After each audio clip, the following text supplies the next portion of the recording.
everybody?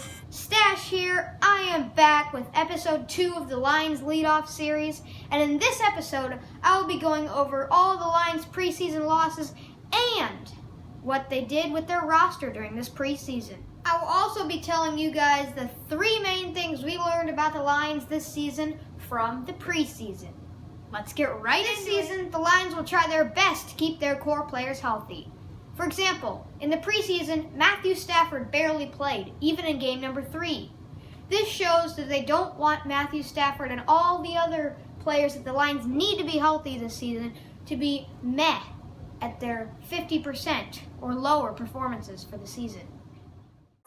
The Detroit Lions have only suffered 2 major blows, one being Jarrad Davis, who you see here, and Jahlani Tavai will probably have to step it up more in his rookie year. And also Frank Ragnow here, who hurt his leg as well. And as a result, Graham Glasgow will probably be moved over in his place. So the Lions aren't taking any chances this season when they don't need to. So their team will be at 100% for the whole season, and they don't have any injuries to deal with. Number 2. Finally, the Lions' tight end position is for real. Even though they barely played together during the preseason, the Lions' combination of tight end Jesse James and TJ Hawkinson will prove to be lethal during this season. They both can catch and they help the running game. So this combination will be very dangerous. Having effective tight ends will be extremely important if the Lions want their offense to correctly function.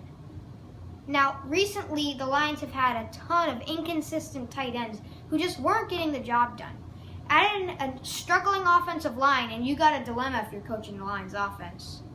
But now, with all their players who can run and catch, they'll finally take the pressure off Matthew Stafford and have a good season. So the Lions' tight end situation is very important if they want to get to the playoffs, and the tight ends will have to play well. Number 3, the Detroit Lions are very unpredictable. Like, how will the offensive line play with the new tight ends? And they also have a new running back in C.J. Anderson. We have to see how all these things play out, and we don't know exactly if they'll fall in the NFC North or rise to the top this season. Will Kerryon Johnson be as effective as he was last season? How will the receiving core play with their new additions? And plus, will Matthew Stafford bounce back from a possible career-worst season? Also, the Lions added new defensive players this offseason, and we don't know if they'll be able to stop the run with their new look. Also, will the linebacking core hold up without Jarrad Davis? There are a lot of things we just cannot predict this season about the Lions, like what their record's going to be. We don't know what they'll accomplish this season, and there hasn't been a good prediction of that yet. We don't know if everything will go great or horrible, and if they'll be one of the best teams in the NFL or one of the worst. In my opinion, they're the most unpredictable team in the league. So we don't know what's going to happen. Thanks so much for watching, everyone. Make sure to watch next week's episode where I will break down the 3 keys to the Lions' Week 1 game at Arizona. Make sure to like and subscribe. This is Stache signing off.